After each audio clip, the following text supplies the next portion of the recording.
আমি ভাবছিলাম শাপলা বিল কোনো সাপ্লাই নাই, এখান থেকে সব কিছুই আছে।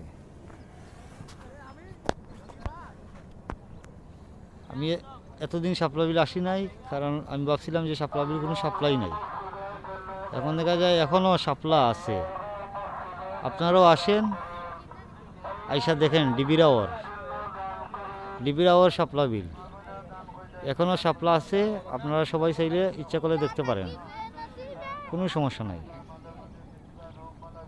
ডিবিরাওয়ার শাপলা বিল আপনারা সবাই আসেন, আইসা উপভোগ করে যান শাপলা বিল। এখনও শাপলা আছে। আপনারা হয়তো বা ভাবতে পারেন শাপলা নাই, এখনও শাপলা আছে। আপনারা আসেন, আইসা দেখে যান। দেখেন ডিবির হাওয়ার শাপলা বিল।